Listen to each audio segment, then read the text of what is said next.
Hi. Taxi பிஸ்னஸில் one way ட்ரிப்பில் உங்களுக்கு ரிட்டர்ன் ட்ரிப்ஸ் புக் பண்ணுறதுக்கு ஒரு நல்ல ஆப் ஒன்று இருக்குது. அதோட பேர் வந்து பிளாப்லா கார். அதாவது BLA கார். அந்த ஆப் வந்து இது ஒரு ஃப்ரெஞ்சு நாட்டு ஆப். இந்த ஆப் நீங்கள் டவுன்லோட் பண்ணி இன்ஸ்டால் பண்ணிட்டீங்கன்னா, இந்த ஆப்பில் நீங்கள் எத்தனை மணிக்கு எந்த இடத்துல இருந்து எந்த ஊருக்கு போகிறீங்க அப்படின்றத மென்ஷன் பண்ணலாம். நீங்கள் மென்ஷன் பண்ணிட்டீங்கன்னா அந்த ஆப்பில் அது பப்ளிஷ் ஆகிடும். ஸோ அந்த ஆப்பில் பார்க்குறவங்க எல்லாத்துக்குமே நீங்கள் இத்தனை மணிக்கு இந்த இடத்துல இருந்து இந்த ஊருக்கு போகிறீங்க, உங்களுக்கு ஒரு ஆளோட ஃபேர் இவ்வளோ அப்படின்றத நீங்கள் மென்ஷன் பண்ணிட்டீங்கன்னா உங்களுக்கு அந்த ஆப்லேருந்தே புக்கிங் வரும். ஸோ இது மெயின்லி நம்ம இப்போது சென்னை டு ட்ரிச்சியோ இல்லை இது மாதிரி ஹை டிராஃபிக் இருக்க ரூட்ஸில் நீங்கள் ஒரு 1 டே முன்னாடி நீங்கள் அந்த ஆப்பில் போட்டிங்கன்னா போதும், அதில் ஆட்டோமேட்டிக்காக உங்களுக்கு புக்கிங்ஸ் வரும்.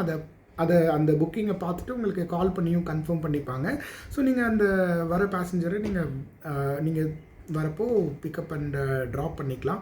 இந்த ஆப் ஆல்மோஸ்ட் ஒரு 10 இயர்ஸ் மேலேயே இருக்குது. இது நிறைய பேருக்கு இதை பற்றி அவேர்னஸ் இல்லை. ஸோ இந்த ஆப்பை யூஸ் பண்ணிங்கன்னா உங்களுக்கு ஃப்ரீயாக நிறைய ட்ரிப்ஸ் கிடைக்கும். ஸோ இது வந்து ஒரு சிங்கிள் பர்சன் அப்படின்றத விட நீங்கள் ஒரு 2-3 பேர் நீங்கள் எத்தனை பேசஞ்சர் ஏற்றுறீங்க அப்படின்றதையும் சொல்லலாம்.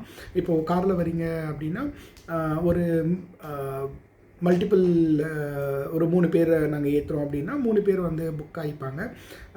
இதில் இன்னொரு அட்வான்டேஜும் இருக்குது. இது டாக்ஸி டிரைவர்ஸ் இல்லாமல் நார்மல் பீப்புளும் இந்த ஆப்பை யூஸ் பண்ணலாம். நீங்கள் ஒரு ஒன் வேல எங்கேயாவது போகிறீங்கன்னா அப்போது அந்த ஆப் மூலியமாகவும் நீங்களும் புக்கிங்ஸ் எடுத்துக்கலாம்.